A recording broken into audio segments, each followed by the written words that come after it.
I'm not gonna lie, this is my fourth attempt. Fourth attempt. Oh, bleh. In the morning, finding the world newly washed but the same, he rises from stiff-jointed sleep and wanders through the house looking at old photographs. In a frame of tarnish and glit, her face forming out of the contours of a peach, the large dead eyes of beautiful daughter, his first love. For the first time, he turns it upside down and makes his way like a sleeping man, wonderingly through the house. At the back door, he runs his fingers over the long blade of his pocket knife and puts it, with gentleness and resignation, into his pocket. He knows that, as one whose ultimate death must conform to an aged code of madness, resignation is a kind of dying, a preparation for the final event. He makes a step in the direction of the shed, his eyes hold to the panicked calm of fishes taken out of the water, whose bodies but their eyes beat a frantic maneuver over dry land. In the shed, he finds her already awake for a long time. She lies as she was, her dark eyes reflecting the sky through the open door. When she looks at him, it is not with hate, but neither is it with passivity, he reads in her face.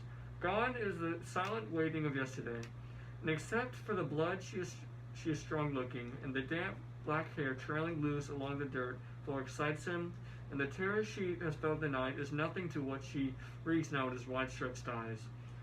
He begs her hoarsely, then, when it clears for him that she is not his daughter, not daughter, for his first love, if she will deny the letter.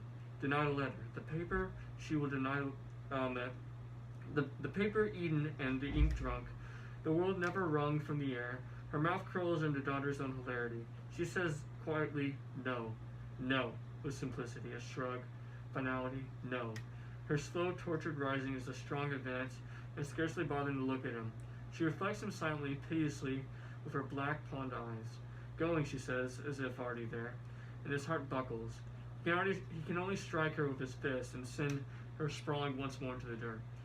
She gazes up at him over her bruises, and he sees her blouse, wet and slippery from the rain, has slipped completely off her shoulders, and her high young breasts are bare. He gathers their fullness in his fingers and begins a slow twisting. The barking of the dogs creates a frenzy in his ears, and he is so suddenly burning with unnameable desire. In his agony, he draws the girl away from him, as one pulling off his own arm, and with quick slashes of the knife, leaves two bleeding craters the size of grapefruits on her bare bronze chest, and flings her what he finds in his hands to the yelping dogs.